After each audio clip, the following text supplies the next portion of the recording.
Well, good morning from Washington, D.C. Добрый день if you are in Moscow. And thank you for joining the Atlantic Council for this important discussion, Putin's pressure points, Navalny, and cyber warfare. I'm Jill Dougherty. I'm an adjunct professor at Georgetown University and a global fellow at the Woodrow Wilson Center's Kennan Institute. And I'm very glad to be moderating today's event and to introduce our panelists. And they are joining us from Europe, Leonid Volkov, who is chief of staff to imprisoned Russian opposition leader Alexei Navalny. And from DC, I'd like to welcome Damon Wilson, executive vice president of the Atlantic Council, and Melinda Haring, deputy director of the Atlantic Council's Eurasia Center. So welcome to everyone. You know, we have quite a lot of breaking news coming from Moscow today, and we're going to get into that very quickly. Then we will go to the subject that we were going to talk about, and we will because it's important, and those are the recent deep fake hacks targeting Western NGOs by impersonating Leonid Volkov. So the Atlantic Council was a target of a similar attack, and Damon and Melinda outlined that in the Washington Post op-ed, which you may have seen, and you can find a link to that article in the Zoom chat. So we only have 1 hour, and we want to begin with a discussion among our panelists, and then we're going to open it up to questions from the audience. I'm sure that there will be quite a lot. So if you're joining us on Zoom, you can submit your questions using the Q&A feature at the bottom of your Zoom window. And if you're watching online, you can send your questions to @AC Eurasia on Twitter using the hashtag Russia Factor. So now let's get into our discussion. And speaking of that breaking news from Moscow, actually for Russians, it is not breaking news because this was expected, but officially the Russian government has declared that the Navalny organization, and that is called the FBK, Foundation for Combating Corruption, is an extremist organization. And there actually is another development that I would note, which is Ivan Pavlov, who is one of the leading lawyers in Russia who defends clients against charges of treason, including Navalny's organization, has been detained. At least those are the media reports that we are following. So let's begin with Leonid Volkov. Leonid, as we said, and as you said, we expected this. We expected this would happen. But what is your reaction now to this official extremist designation, and how is it going to affect the organization? Well, our reaction is hard work, so we need to carry on. Of course, we want to continue our activities, and we shall continue our activities, but in that way that we are also able to protect our employees, our donors, our friends. For us, as you outlined it already, it's not the news at all. So when the prosecutor of Moscow announced he would file to the court to recognize our organization as an extremist organization on April 16th, Friday afternoon, 2 weeks ago, everything was clear for us. We know everything about Russian courts, how everything works, so we didn't expect a miracle to happen. The following development of the events was unavoidable. But well, we have made good use of these 2 weeks time. We did a lot to rearrange, to regroup, to save our core projects, the smart voting, our political strategy to fight the United Russia, Putin's party monopoly in the upcoming parliament elections in September, to help several our employees who could have been targeted with like some criminal charges with regard to this extremism, to kind of to move to a safer place. And then, of course, we had to do something with our regional offices, who also all would become targets for extremism charges. And we officially dissolved our network of regional offices. We had 42 offices all over Russia's 11 time zones, from Kaliningrad to Vladivostok. Literally, we dissolved them only to announce that Putin manage to defeat one enemy just in order to face certain new enemies. From now on, every of our regional offices would now be an independent and hopefully strong regional political organization ready to face the challenges of opposition politics in Putin's Russia in 2021. Can you go into that a little bit more in depth? Because I'm a little unclear. How does that work? I mean, you're saying there will be independent movements, but will there be coordination among them, or how? Just a little more precision on that question would be interesting.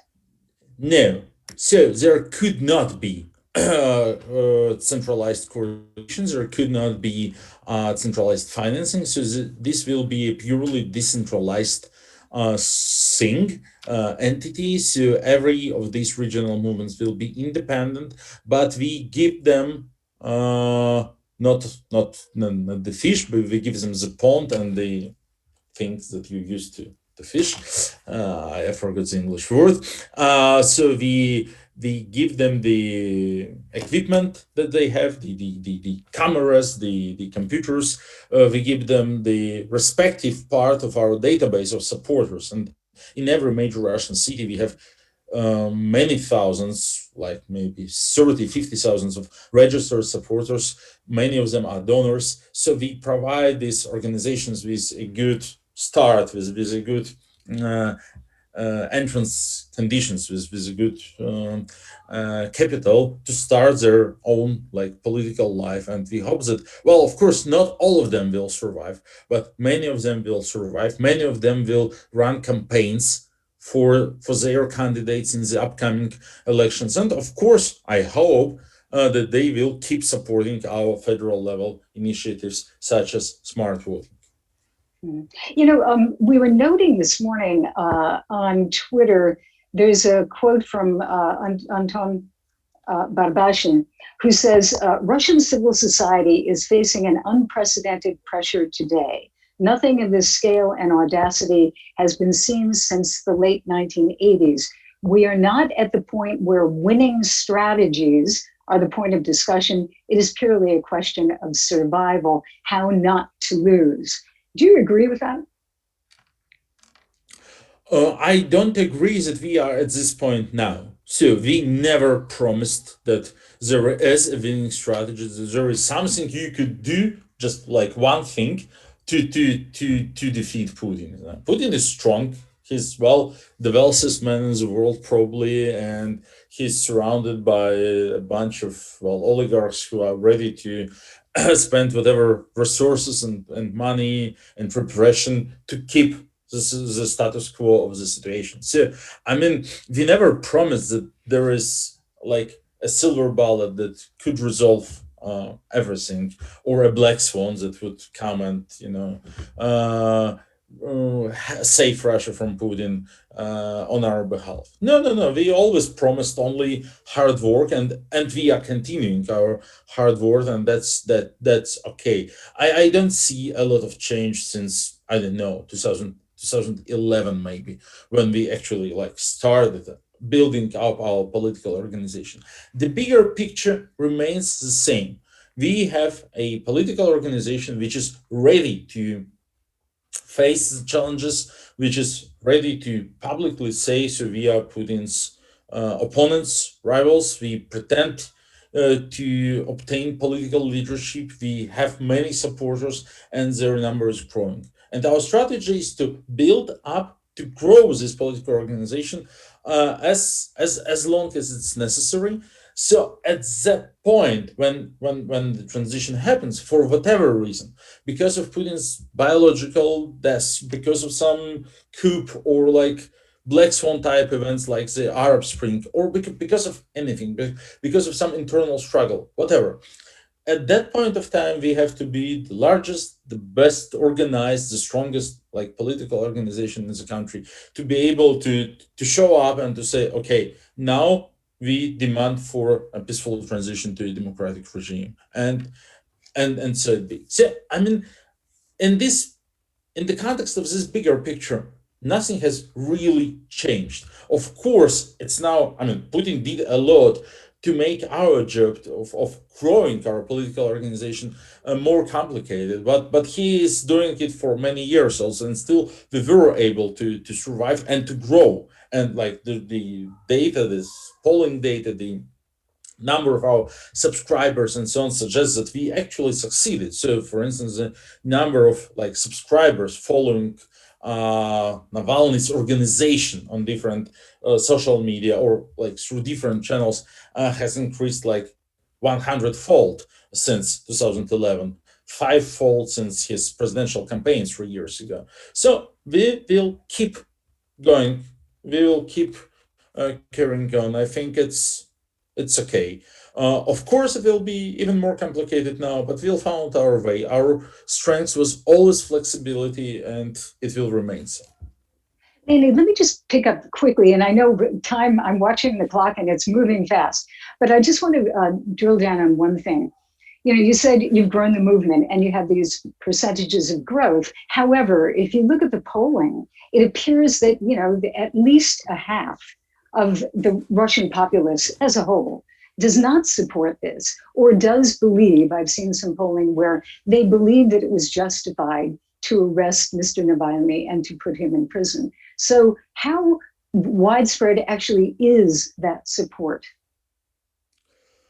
So the number of Russian citizens that support government's actions against Alexei Navalny and his movement correlates very good with the unfavorable numbers for Alexei Navalny and correlates perfectly with the television audience. So it's just these are the victims of the propaganda. And we see over time how the television audience decreases and how accordingly decreases support for Putin and, well, increases support for Navalny. Kremlin is strong. I was not pretending.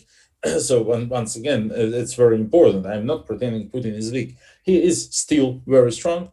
They are still able to control the message everywhere, but in the internet, and it still affects maybe not anymore the majority, but half of Russian population.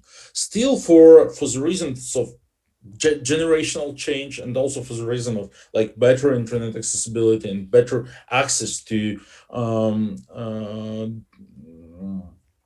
dissent opinion, this support base for Putin decreases, and it decreases slowly, but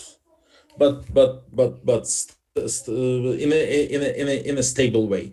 And yeah, we are able to measure it using polling, and we like the trend actually.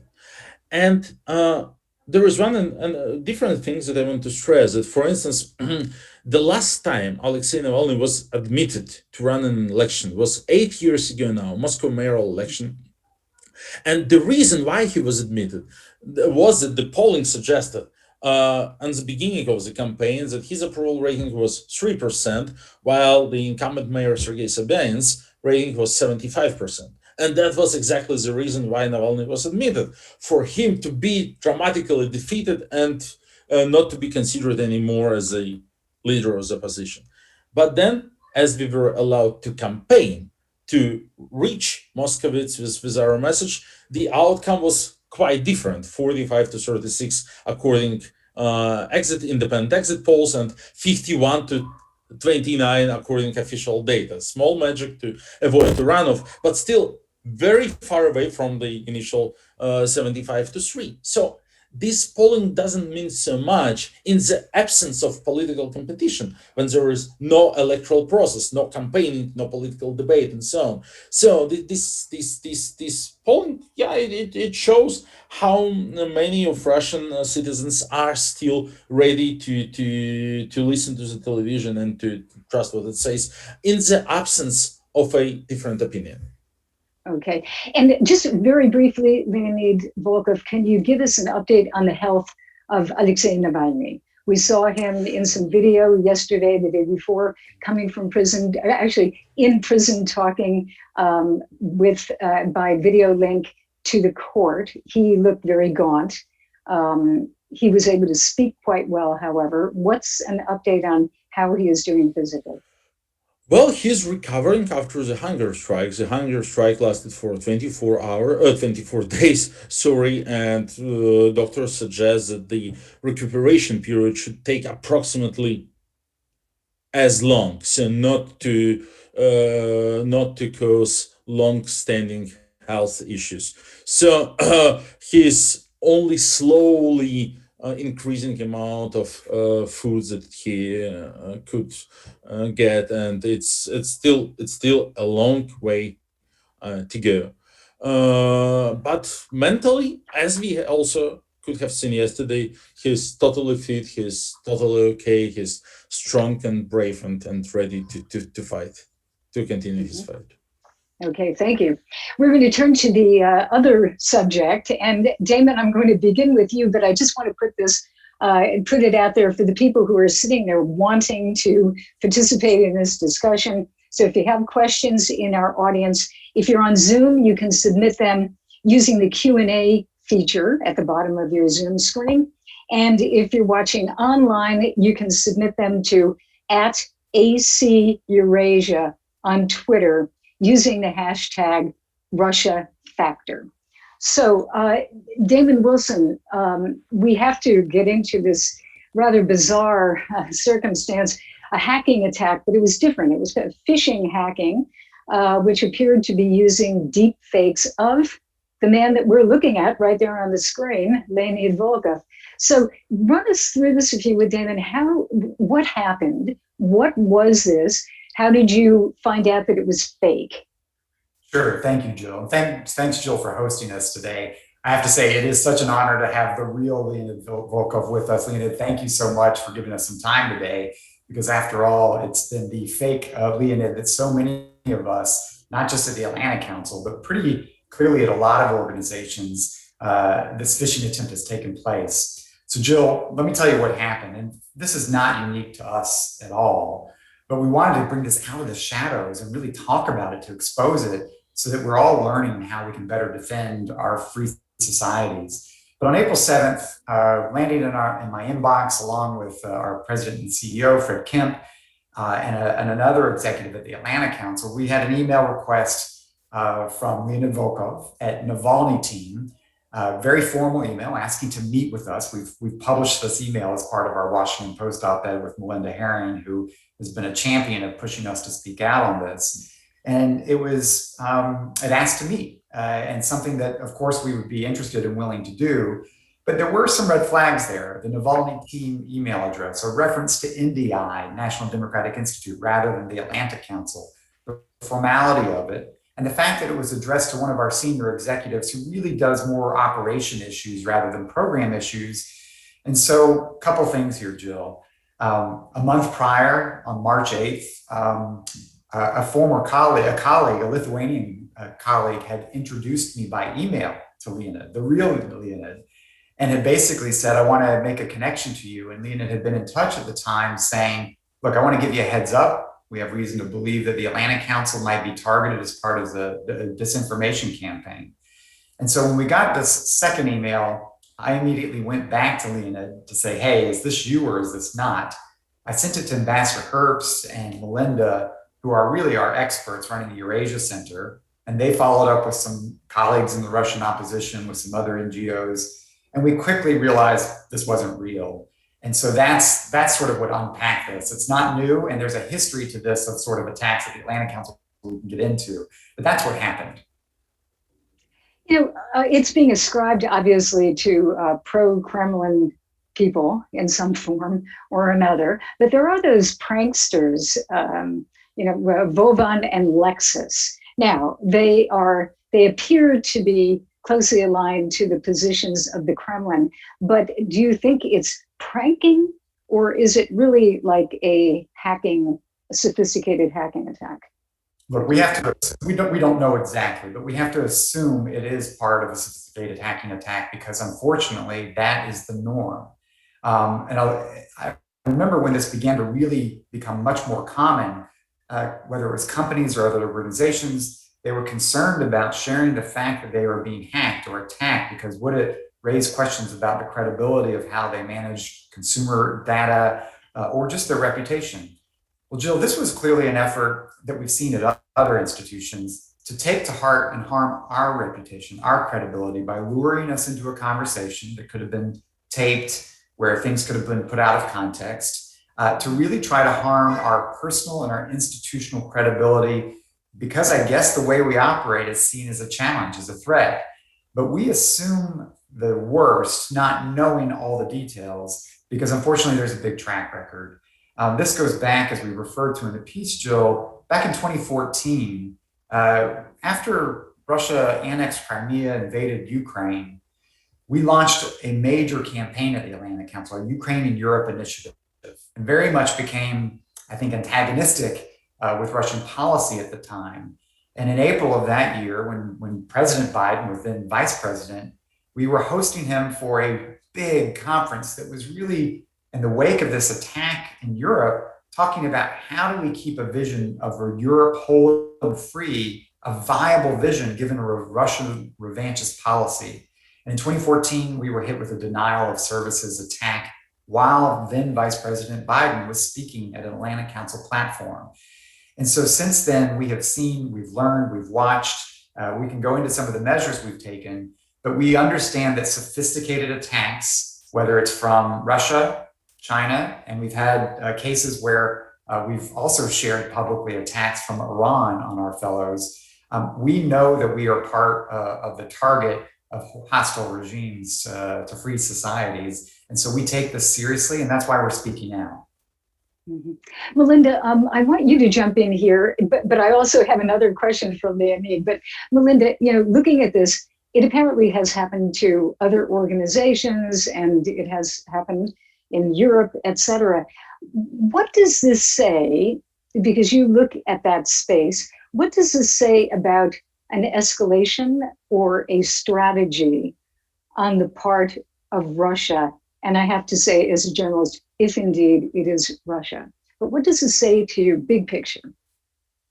Thank you so much for the opportunity to be here, Jill. It's a pleasure to have you on the Atlantic Council platform. And thank you, Leonid. It's really nice to have you here too. So, Jill, I think it means, actually, I know what it means. Moscow views think tanks and NGOs as hostile to their aims.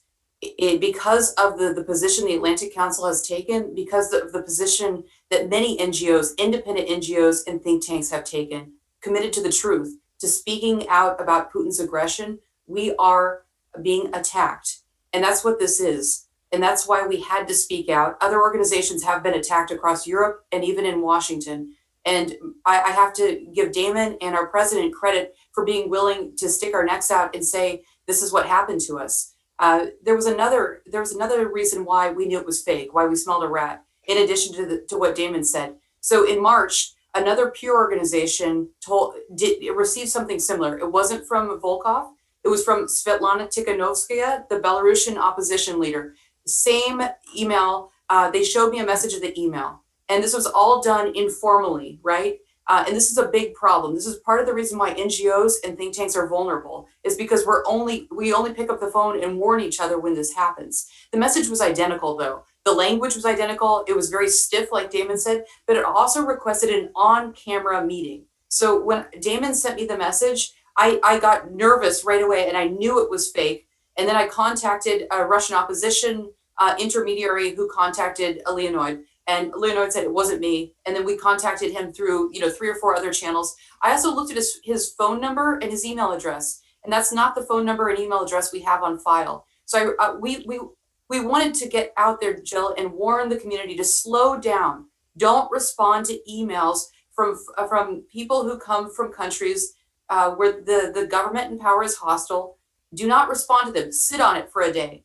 The office culture wants you to respond immediately. Don't do it. Verify the authenticity and look for mistakes in messages. And also call the FBI. They can help.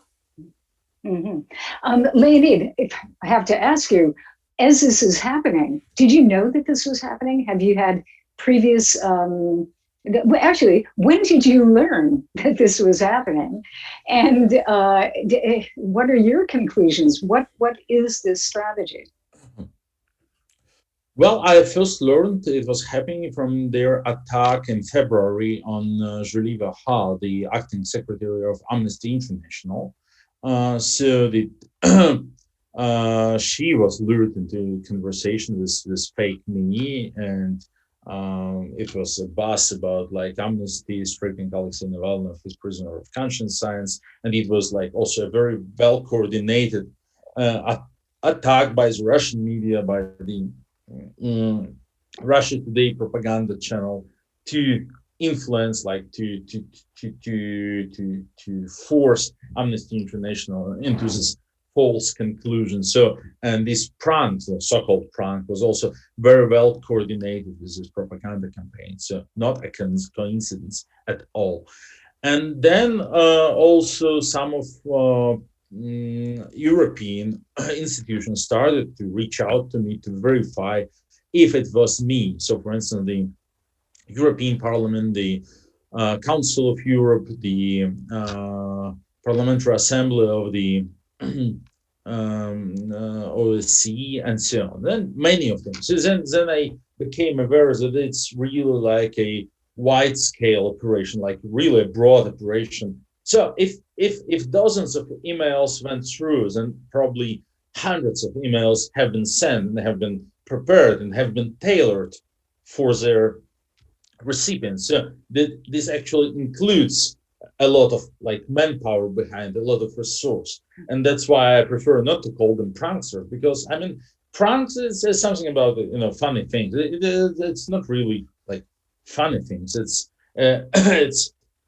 it's about an information warfare operation, because what the amount of efforts that they have invested can be justified with I don't know, possible financial outcome of like a selling advertisement in a sophisticated in a successful prank video. So I mean, when people invest like hundreds of man hours, there should be some explanation, like why they're doing it. And it became soon quite obvious for me that it was really like about hundreds of hours, but because then soon I learned that they also managed to get through and talk to the Lithuanian, Ukrainian, Latvian, Estonian, British, Canadian, and Dutch parliaments. So 7 conversations, each of them demanded for some preparations and some apparently like research and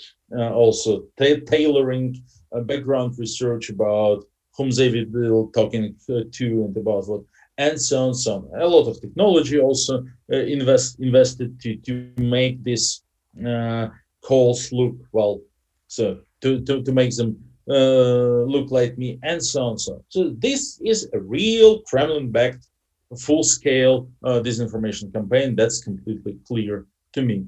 Now, of course, the fact that, well, I published a lengthy post with explanation about what is happening, unfortunately, only in Russian, when the story about OCC became clear to me. So I explained what is happening and so on. Unfortunately, well, that was not enough to warn many international colleagues. Well, then when the Latvian, Estonian, and Lithuanian members of parliament went public, this helped. This prevented, for instance, a similar conversation to Norbert Röttgen, the chair of the Foreign Affairs Committee of the German Bundestag. So now I think people could feel more secure, because now really we are spreading this message, and also Damon's and Melinda's op-ed in the Washington Post helped. But still, of course, it surprised me to which extent actually the level of information hygiene was low. So people didn't try to verify the identity through independent channels, didn't try to check back. It's not complicated. So I'm a public person. I have a verified Twitter and Facebook accounts. My real email is to be, and real phone number are to be found everywhere, also on my social media. So it really, couple of clicks, a little bit of Googling, or just getting in touch to someone who knows me in person, just to verify. And many people did so. Many European colleagues managed to avoid similar attack, checking back, but many didn't, and that's a little bit of a disappointment. Yeah. Melinda, did you have some point that you wanted to make? I'm sorry. Yes, please. I agree with Leonid. It was an operation. It was not a prank. I wish we could cross out prank from the title of our article. When you look at the amount of detail and planning that went into something like this, the message that came to the Atlantic Council went to our top 3 executives. It takes quite a bit of research to figure out who they are and their email addresses. That's not public information. So that would point to an operation. The point though, Jill, is the Russians want to catch us on camera saying something stupid, and they have caught people on camera. They will release these recordings when it's opportune, and they're trying to discredit the community. That's what this is. Fortunately, fortunately, we were aware of it because people had warned us, and I think it's really important to think about how the community can work together to better protect itself. Thank you. Okay, great. I want to go to some questions because I'm already seeing some that were just answered. And I have another question for you, Damon, but I'll hold it for 2 seconds. I do see that Erika Verbareite, maybe, I hope I'm pronouncing that correctly, says Lithuanian, Latvian, and Estonian chairs of Foreign Affairs Committee had the same experience recently and actually had conversations, and only after discovered the lie. They were also very public about it.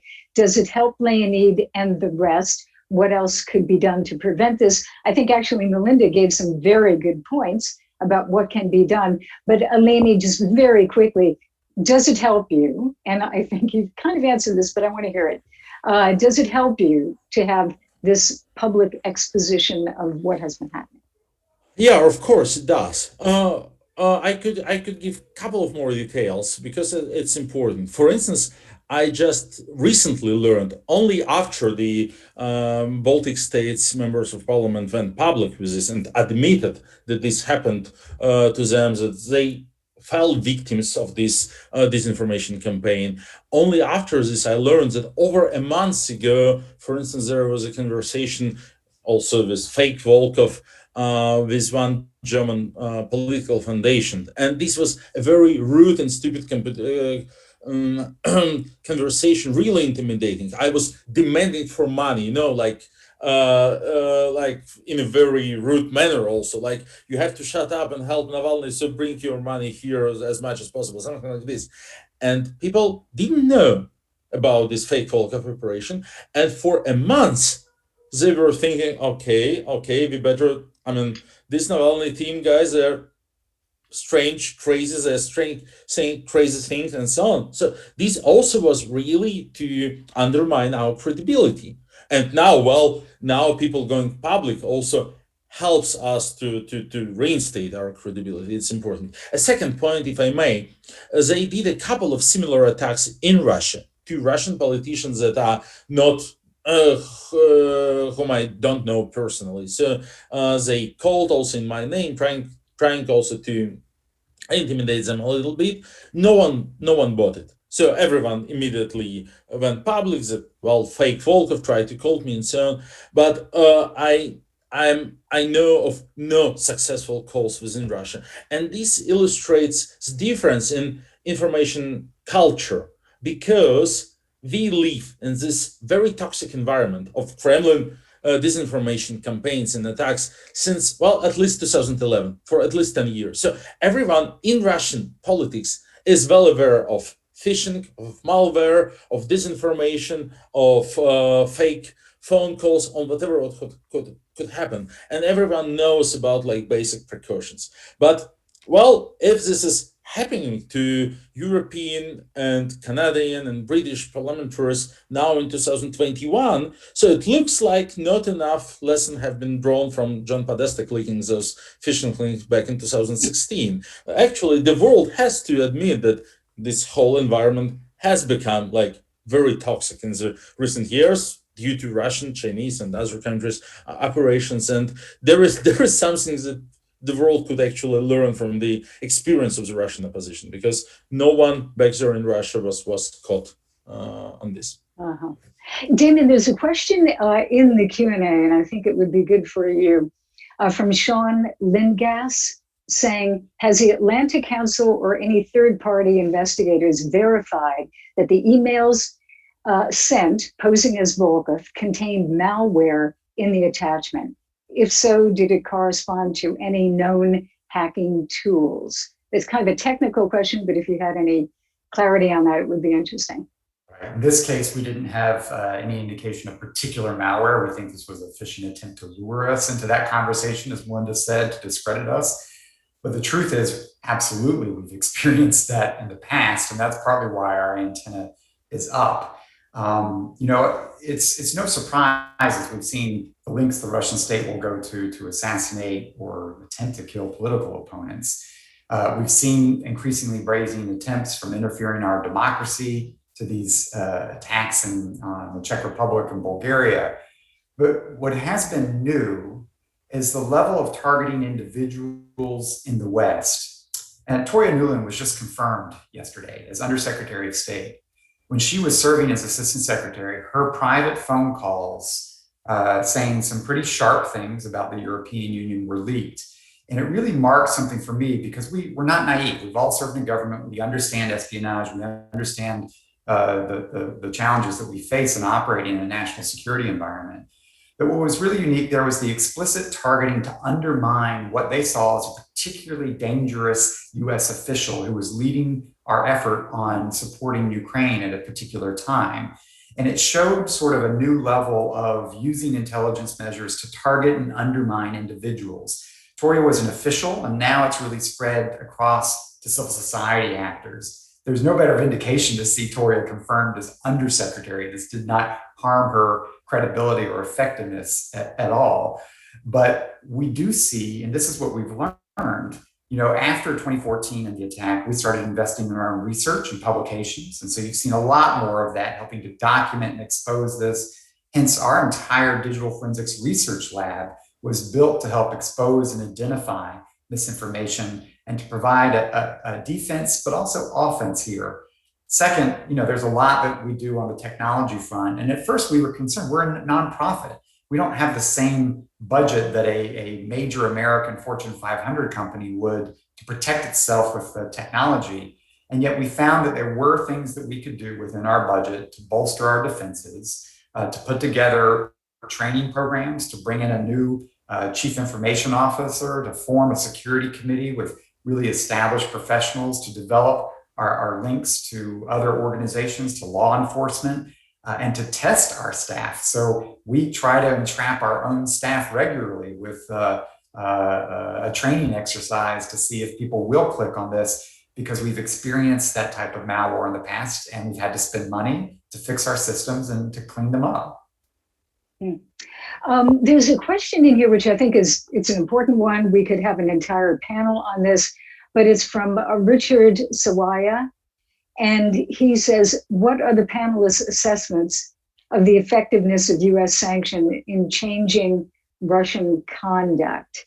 I think I'd like to go to Leonid first on that. Leonid, the debate. The United States, specifically the Biden administration, recently has introduced a whole plethora of sanctions, which can actually be increased, as they continue to point out. Does this actually do anything? Does it affect Mr. Putin?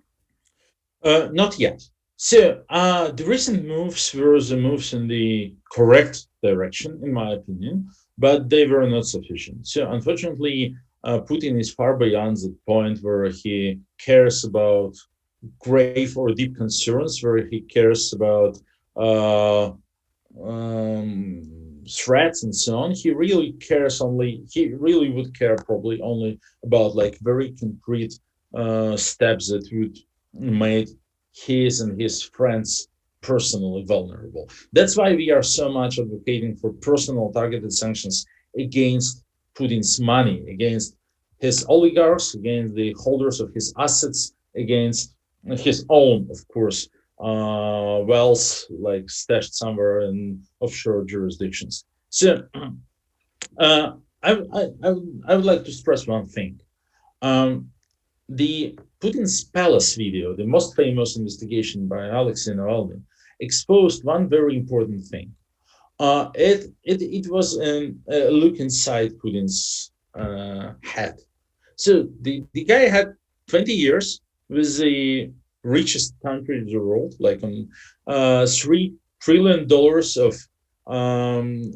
exports in oil and gas, like proceeds, and an absolute power. He could do whatever he wanted. His legacy could be, I don't know, the best system of public transportation in the world, or his legacy could be like people traveling to Mars, whatever.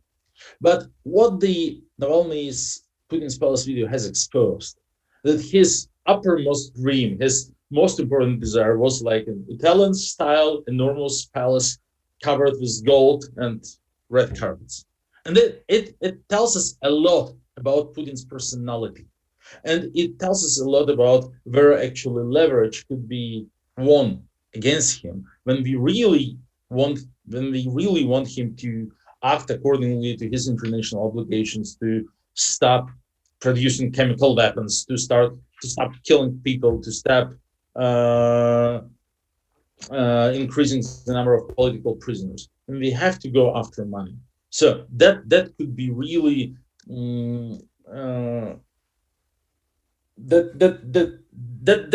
that's his only vulnerability, really. That's why we are calling for that type of sanctions. And in this regard, not enough has been done yet. Mm-hmm. Melinda, how do you answer that, the sanctions question?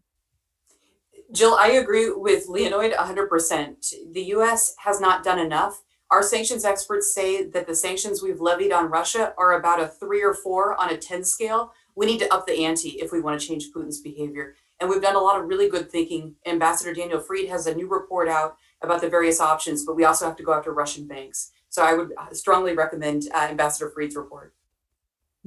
And Damon, I do, because I wanted everyone to kind of weigh in on this. I want you to answer that question as well. But there's a question in the Q&A which is kind of allied, and I'd like your opinion, from O.D. Mayer, saying, is it not that the move against Navalny organization is actually a sign of a weakening and more dangerous Putin rather than strength?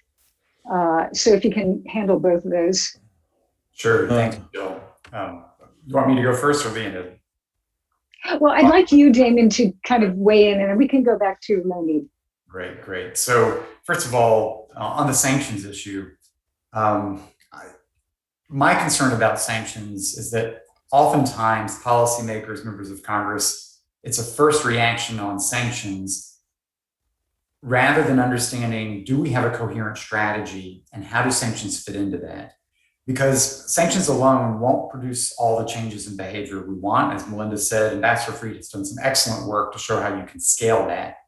But what's most important, what I think we're seeing perhaps emerging from this administration that we really didn't hear from the last administration, what is going to be our strategy vis-a-vis Russia and how do sanctions fit into that? And so that's where I think they are a tool to be used for strategic effect.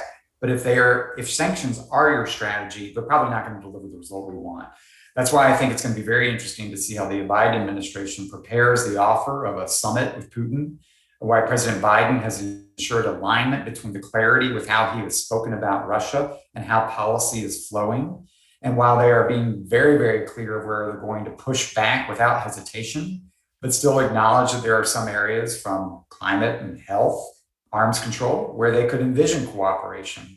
And I think we're really hungry to see an American administration articulate a new strategy for Russia where sanctions are a part of that strategy rather than sanctions in the absence of clarity about what our strategy is. And it was a little bit dysfunctional before, mismatch in rhetoric from President Trump to the administration's actions, pushed by Congress for sanctions. I think now we have an opportunity to align Congress and the administration around a strategy in which sanctions targeting the money are more clearly defined. Your second question, Jill, I went on too long on the first, I apologize. Well, it's kind of more the question of changing the behavior, but I think that's fine. I think I'm just, again, kind of a prisoner of the clock here. So I wanted to ask Leonid a question. Damon raised it. So we expect that there will be a summit between the two presidents. Leonid, if you, and I know this is a big if, but if you could influence that conversation, how would you want President Biden to raise the issue of Alexei Navalny with Mr. Putin? Thank you. That's an important question, but actually, I think I could suggest an answer. Uh, of course, I have heard ideas that just confrontation could not be the only reaction. So the world needs to cooperate on a variety of issues: counterterrorism, money laundering, climate change, whatever. And Russia should be an important player in many of this. It's also in my interest as a Russian citizen that Russia is a player in these areas. But now, switching off the citizen and turning in a mathematician, which I am, I ask myself, doesn't the approach of uh, making new agreements with Putin lack very basic logic? Because Putin has already made many agreements, and while he doesn't respect his own word, Russia has international obligations towards human rights. For instance, Russia recognizes it's in Russian constitution. Russia recognizes the rulings of the European Court of Human Rights, but there is a verdict on Navalny that he has to be released immediately, and Putin just doesn't do it for no reason. It's completely illegal. He just doesn't comply with his own international obligations. Or the Chemical Weapons Convention. Russia is not only the member, it's a founding father of this OPCW as an organization and the Prohibition Chemical Weapons Condition. And as we know, still Russia has in place an active program to develop and to use new prohibited chemical weapons. So what logical sense does it make to enter some new agreement or treaty or pact with Putin's Russia, with Putin, when we know that he just doesn't give a damn about actually complying with his own international obligations on this and this? So logically, in my opinion, if there would be a Biden-Putin summit, and if the issues of new international agreements would be raised, then a logical approach be that new agreements should be based on Putin's readiness to act upon his international obligations in the previous ones. Then he could kind of try to reinstate his credibility and make him and position himself once again as a credible partner with whom it makes logical sense to enter some new agreements. So, of course, I'm very supportive of the idea of an international climate change agreement, including Biden and Putin and so on. But I think that to sign something with Putin, we first have him to recognize his obligations toward human rights, so to release political prisoners, to recognize his obligations towards chemical weapons conditions, so to investigate Alexei Navalny's poisoning, etc., etc. That, in my opinion, would be a powerful, strong, and logical approach. Mm-hmm. You know, there are a number of questions, and they're a bit broad and really would take probably more time than we have. But Melinda, maybe I'll give this one to you. There's a question, it's just a number from a person who says, isn't this essentially part of hybrid war? A couple of people have raised that phrase. And so, let's see. Let me just see if I can form it a little bit more tightly. Is there really, how serious is this? I mean, a couple of people have said, is this actually an act of war? Which to me seems hyperbole, but how serious is this? And should there be, an answer from the American side or the European side, the Western side? Or is it just that the West has to become more sophisticated in how it averts getting hooked into these types of attacks? Thanks, Jill. It's serious. It's not just an annoyance that we're receiving these sorts of requests. And yes, the West should respond. I don't work in the community that does the kind of response, but we should absolutely respond. Damon may be able to say more about coordinated tactics That's not my area of specialty. Damon? Look, this is clearly part of an aggressive hybrid warfare strategy. And it doesn't necessarily constitute real war, as you say, Jill, but it is very intentionally part of a Russian strategy and increasingly a playbook of other authoritarians who understand if they can stay below the threshold, Article 5 at NATO, or provoking really the United States, man, they've been able to get away with literally murder. And so I think what we're seeing and what you saw with the Biden administration's responses to the SolarWinds attack, to the interference in our election, we've let Russia get away with outrageous behavior repeatedly. We've seen a repeated cycle in the West of when relations get really rocky because of an action by the part of the Kremlin. Many in the West get nervous about, we've got a difficult relationship, and how do we fix this relationship? How do we reset the relationship? And what you're seeing from Team Biden is they're saying we're not falling into that loop again, where we become uncomfortable with a bad relationship because of Russian actions. We're going to actually be comfortable with that. We've got a difficult relationship because of the things that the Kremlin has orchestrated against our free societies and against universal human rights and its own people. And therefore, this sense of understanding that there are consequences. And we're now seeing consequences. The attack in the Czech Republic, belated, but now we see people responding to that. That's an important part of deterrence. You've also seen, and this began under the Trump administration, well, maybe we have to even be clearer. A strategy of deterrence might also be a strategy of disruption. If you're going to play this game, we've got extraordinary capabilities that can do real harm quietly, either to the banking and financial sector, or through the ways we've seen an offensive attack against the IRA based in St. Petersburg, and that happened under the last administration. And so part of this is helping the Kremlin and others understand, if you go down this path, there can be really significant consequences, some of which may not even be public, but we need to let you know, we know, and we can do something about it as a way to instill deterrence here. And that effort of disruption, I think, is increasingly becoming a policy option where, because of how aggressive we've seen Russian tactics to disrupt free societies. You know, we have about 7 minutes left, and the very first question that we got is the one that I'd like to end on.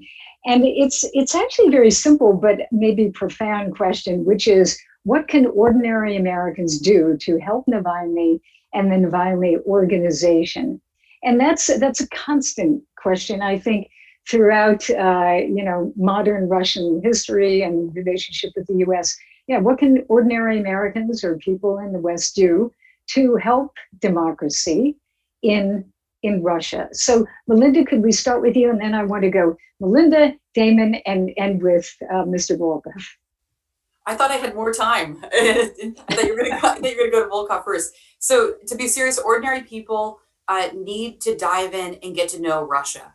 Just as you and I have been fascinated since we were kids with Russia, Jill, people need to be going to Lake Baikal and hiking and forming pen pal relationships and getting to know Russia beyond Putin. I think that would help tremendously. We need to have more exchanges. We need to have more contact. The Russian people are incredible, and there's far more to Russia than Vladimir Putin. There's a lot of things we can do, on the official level, but I think we really just need to turn up the relationship between ordinary Americans and ordinary Russians. My first trip to Russia was supposed to be Far East Russia. I'm originally from Alaska, and I was supposed to go out to Far East Russia and volunteer at a summer camp. And then I learned that the mosquitoes were the size of small birds. And I said, okay, no thanks, I'll take Moscow. And Damon, you're I love Melinda's answer, because Jill, it hits at the heart of what's dangerous to authoritarians, whether it's Russia, China, others.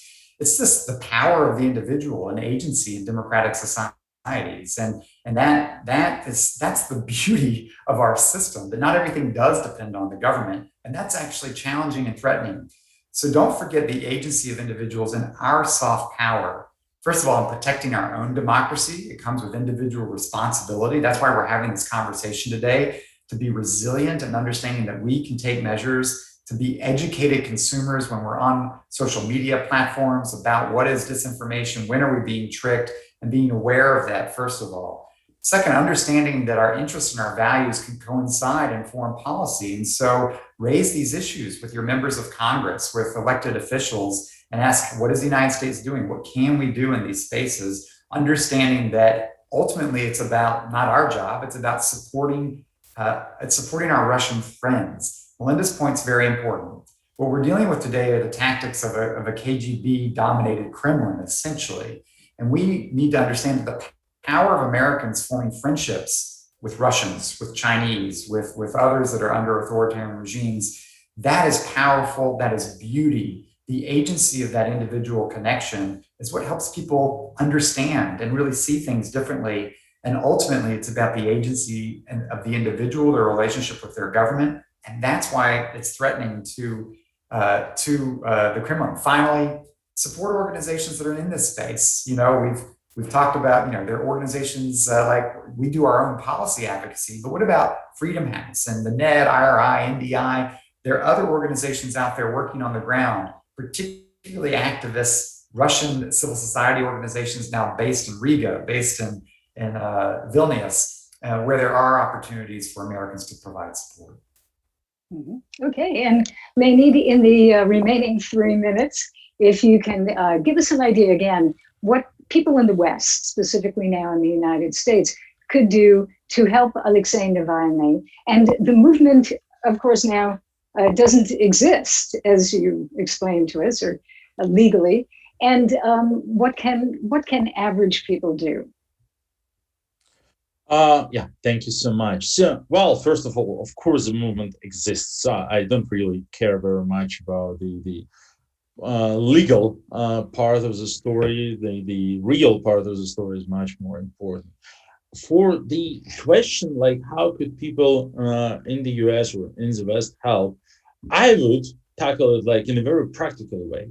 Like, the difference is that the US, unlike Russia, is a working democracy. Well, with its problems, but it's still a democracy. So it's a political system where the opinion of voters is important, and you have your representatives.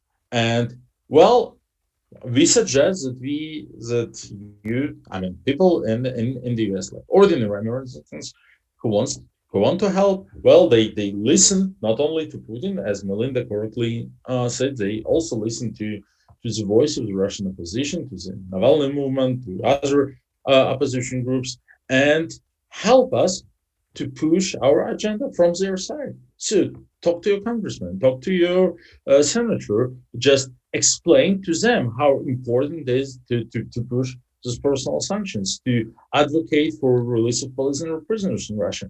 You enjoy these working mechanisms, working tools of democracy that we only hope to reinstate in Russia in the not so distant future. So use them, and this will be, of course, very natural, very helpful. And if I might, for another 30 seconds, there was a brilliant question that remained unanswered, that is it not that the move against Navalny organization is actually a sign of weakening Putin rather than strength? That relates to my previous answer.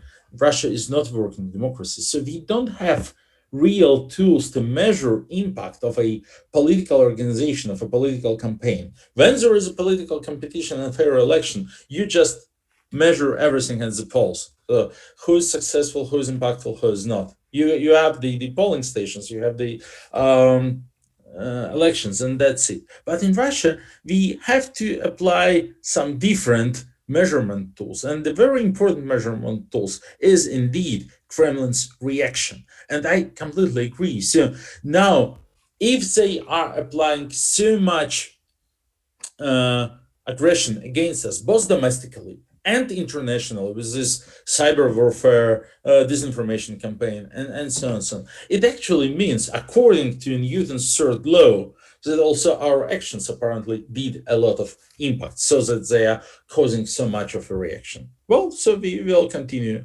going on this way. Okay.